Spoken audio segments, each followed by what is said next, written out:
നമസ്കാരം. CPM സംസ്ഥാന secretariat കഴിഞ്ഞിരിക്കുന്നു. സംസ്ഥാന സെക്രട്ടേറിയറ്റിൽ നടന്ന യോഗത്തിൻ്റെ കമ്മിറ്റിയുടെ വിശദീകരണം സംസ്ഥാന സെക്രട്ടറി മാധ്യമങ്ങൾക്ക് മുന്നിൽ സംസാരിച്ചിരിക്കുന്നു.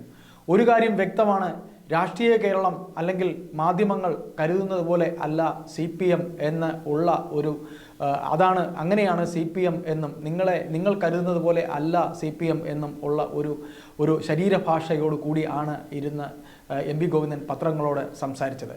പത്രങ്ങൾ നിരന്തരം ഇ പി ജയരാജൻ വിഷയം ചോദ്യങ്ങൾ ചോദിക്കുമ്പോൾ ഇപിക്ക് ഇപ്പോൾ പാർട്ടി ഒരു ക്ലീൻ ചീറ്റ് ആയിട്ടാണ് ഇന്നിപ്പോൾ പത്രസമ്മേളനത്തിൽ MP ഗോവിന്ദൻ പറഞ്ഞത്. ഇതിൽ നിന്ന് ഒരു കാര്യം വ്യക്തമാണ്, രാഷ്ട്രീയ സമൂഹത്തെ CPM വീണ്ടും പറ്റിക്കുകയാണ് എന്നുള്ളതാണ് ശരിയായ അതിനുള്ള ഉത്തരം. അതായത് ഈ അവസരത്തിൽ ഇന്ന് ഒരു വേള ചിലപ്പോൾ EP ജയരാജൻ സംസ്ഥാന സെക്രട്ടേറിയറ്റിൽ അദ്ദേഹത്തിൻ്റെ ഭാഗം വിശദീകരിച്ചിട്ടുണ്ടാകാം, ആ വിശദീകരണം അവർ കേട്ടിട്ടുണ്ടാകാം. പക്ഷേ ആ വിശദീകരണം കേട്ടതിൽ ഇന്നിപ്പോൾ ഒരു തീരുമാനം പറയില്ല എന്ന് നാം പറഞ്ഞെടുത്ത് തന്നെയാണ് ഇപ്പോൾ കാര്യങ്ങൾ എത്തിയിരിക്കുന്നത്. അതിന് ഒരു ചെറിയ ഇടവേള നൽകിയിരിക്കുന്നു എന്നു മാത്രം. ഇത് തീരുമാനം ഇപ്പോൾ പാർട്ടിയിലെ സംസ്ഥാന സെക്രട്ടേറിയറ്റും ചിലപ്പോൾ EP പറഞ്ഞ കാര്യങ്ങൾ കേട്ടിട്ടുണ്ടാകാം. പക്ഷേ ഇനി അന്വേഷണങ്ങൾ വരാനിരിക്കുന്നു. അന്വേഷണങ്ങളിൽ DC ബുക്സിൻ്റെ ഇപ്പോൾ പാർട്ടി അന്വേഷിക്കില്ല എന്ന് MP ഗോവിന്ദൻ പറഞ്ഞു എന്നുണ്ടെങ്കിൽ പാർട്ടിയുടെ അന്വേഷണം ഉണ്ടാകുക തന്നെ ചെയ്യും. ഇപ്പോൾ പോലീസ് തല അന്വേഷണത്തിൽ DC-യിലേക്ക് അന്വേഷണം എത്തിയിട്ടുണ്ടാകും.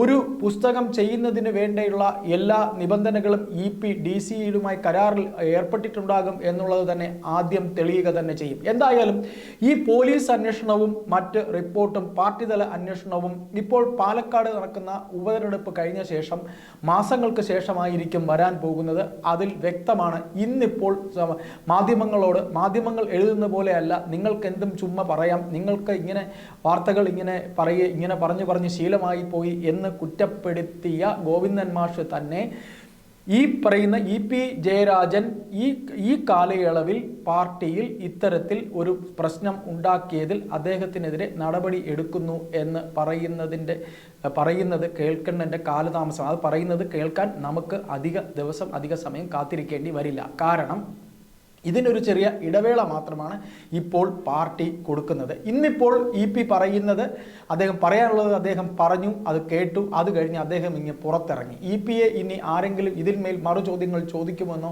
അദ്ദേഹത്തിന് അതിന്മേൽ രക്തസമ്മർദ്ദം ഉണ്ടാകുമെന്നോ ഒന്നൊക്കെ കരുതിയിട്ടാകും ഇന്നിപ്പോൾ അത്തരത്തിൽ ചോദ്യം കമ്മിറ്റിയിൽ ഉണ്ടാക്കാത്തത്. അത് കേൾക്കാൻ താല്പര്യമില്ലാത്തത് കൊണ്ട് ആയിരിക്കാം EP അവിടുന്ന് നേരത്തെ തന്നെ പുറത്തിറങ്ങിയത്. ഏതായാലും ഇപ്പോൾ പാലക്കാട് ഉപതെരഞ്ഞെടുപ്പിൽ സരിൻ ഒരു മോശം സ്ഥാനാർത്ഥിയാണ് എന്ന് പറഞ്ഞ സരിന് വേണ്ടി അദ്ദേഹം മിടുക്കനാണ് എന്ന് EP-യെ കൊണ്ട് പറയിച്ചു. അത് പാർട്ടി പറഞ്ഞത് EP കേട്ടു. അതും EP-ക്ക് തിരിച്ച് പറയാൻ മറുപടി ഉണ്ടാകും.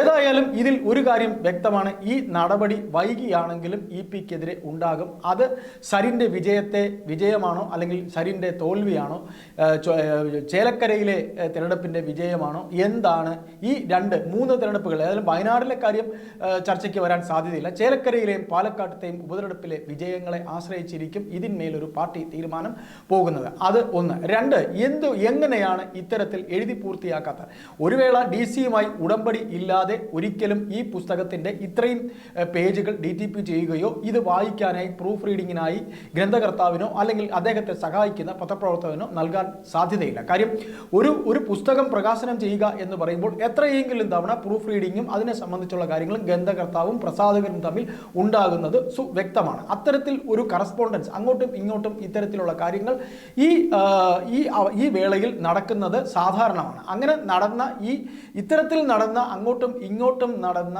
ചില നീക്കുപോക്കുകൾ, ഇതിൽ ആരാണ് ഇതിനെ ചോർത്തി പുറത്തേക്കിട്ടത് എന്നുള്ളതായിരിക്കും CPM-ഓ അല്ലെങ്കിൽ ഈ പറയുന്ന പോലീസ് അന്വേഷണ സംഘമോ ആദ്യം കണ്ടെത്തേണ്ടത് അല്ലെങ്കിൽ കണ്ടെത്തേണ്ടത് എന്ന് നമുക്ക് പറയേണ്ടി വരും. അതായത് ഈ പറയുന്ന പേജുകൾ ഈ പ്രതിപാദിക്കുന്നതിൽ ഏറ്റവും പ്രധാനപ്പെട്ട ആത്മകഥയിലെ പ്രധാനപ്പെട്ട ഭാഗങ്ങൾ പുറത്തു വന്നതിൽ ആർക്കാണ് പങ്ക് എന്നുള്ളതാണ്. ഇതിൽ നമുക്ക് സംശയിക്കേണ്ടി വരുന്നത്, ഇത് ആദ്യം പറയുന്നത് ദേശാഭിമാനിയിലെ ഒരു മുതിർന്ന ലേഖകൻ, ഇനി വിരമിക്കാൻ കണ്ണൂർ ബ്യൂറോയിലെ വിരമിക്കാൻ മാസങ്ങൾ മാത്രമുള്ള പി കെ ശ്രീമതി മന്ത്രിയായിരുന്നപ്പോൾ അവരുടെ പേഴ്സണൽ സ്റ്റാഫിൽപ്പെട്ട അംഗമായിരുന്ന ഒരു മുതിർന്ന മാധ്യമപ്രവർത്തകന്റെ പേര് പറയുന്നു. പക്ഷേ അദ്ദേഹത്തിന് നിന്ന് അറിയാൻ കഴിയുന്ന അദ്ദേഹത്തിൻ്റെ കൂടെ ആരും അങ്ങനെ അന്വേഷിച്ചിട്ടില്ല. അങ്ങനെ അന്വേഷിച്ചാൽ തന്നെയും താൻ മറുപടി പറയാൻ ബാധ്യസ്ഥനാണ്. താൻ അത് പറയും, തന്നെ ആരും സമീപിച്ചിട്ടില്ല, താൻ ആർക്കും ഇതങ്ങനെ ചോർത്തി കൊടുത്തിട്ടുമില്ല എന്ന് അദ്ദേഹം വളരെ നിശ്ചയദാർഢ്യത്തോടെ പറയുകയാണ് ഉണ്ടായത്. ഏതായാലും മാതൃഭൂമി ബുക്സും DC ബുക്സും തമ്മിൽ ഈ ആത്മകഥാ പുസ്തകവും തങ്ങൾക്ക് കിട്ടണം, തങ്ങളുടെ വ്യവസ്ഥകൾ ഇന്നതൊക്കെയാണ് എന്ന് പറഞ്ഞ് ശ്രീ EP ജയരാജനെ സമീപിച്ചിരുന്നു. എന്നാൽ EP ജയരാജന് മേന്മയുള്ളതായി തോന്നിയത് DC-യുടേതാണ്. അപ്പോൾ ഇത്തരത്തിൽ രണ്ട് പ്രസാധക സംഘങ്ങൾ തമ്മിലുള്ള കിടമത്സരത്തിൽ ഇതിൽ ആരാണ് ഒരു പ്രസാധക സംഘത്തിനെതിരെ ഇത്തരത്തിൽ നീക്കം നടത്തിയത് എന്നുള്ളത് ആയിരിക്കും ഇതിൽ കണ്ടുപിടിക്കേണ്ട ആദ്യത്തെ വസ്തുത.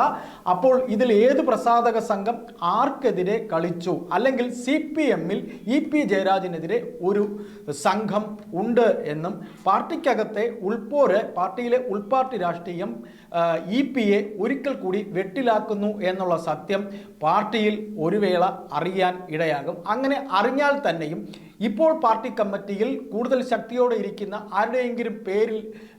ആരുടെയെങ്കിലും നേർക്കാണ് ആ കുന്തമുന വരുന്നെങ്കിൽ ഒരിക്കലും അത്രയും ശക്തനായ ആളുടെ നേരെ വരുന്ന കുന്തമുന അയാൾക്ക് നേരെ വരില്ല. ആ കുന്തമുനയെ വഴിമാറ്റി വിട്ടുകൊണ്ട് നടപടി EP-ക്ക് നേരെ തന്നെ ഉണ്ടായേക്കും എന്ന് തന്നെ നമുക്കിപ്പോൾ പറയാം. അതിനൊരു ഇടവേള മാത്രമാണ്. ആ ഇടവേളയ്ക്ക് മുമ്പുള്ള ഒരു പ്രസ്താവന മാത്രമാണ് ഇന്ന് MP ഗോവിന്ദൻ അദ്ദേഹം സംസ്ഥാന സെക്രട്ടേറിയറ്റ് കഴിഞ്ഞ് പുറത്തിറങ്ങി വന്ന മാധ്യമങ്ങളോട് പറഞ്ഞത്. അദ്ദേഹത്തിൻ്റെ ശരീരഭാഷയിൽ അദ്ദേഹം നിങ്ങളെ പറ്റിച്ചേ എന്ന് തന്നെയാണ്. ആ പറ്റിച്ചു എന്ന് അദ്ദേഹം കാണിച്ചിരിക്കുന്ന ആ പറ്റിപ്പ് ഇതാ ഒരു 1.5 മാസമോ 1 മാസത്തിനകമോ ഇതിന്മേലുള്ള ഒരു നടപടി അദ്ദേഹം മാധ്യമങ്ങളോട് പറയും. അന്ന് നമുക്ക് വ്യക്തമാകും. അന്ന് ഈ നടത്തിയിരിക്കുന്ന പത്രസമ്മേളനം എന്ന് പറയുന്നത് ശരിക്കും മാധ്യമങ്ങളെയും കേരള രാഷ്ട്രീയത്തെയും പറ്റിച്ചതാണ് എന്നുള്ളത്. നന്ദി, നമസ്കാരം.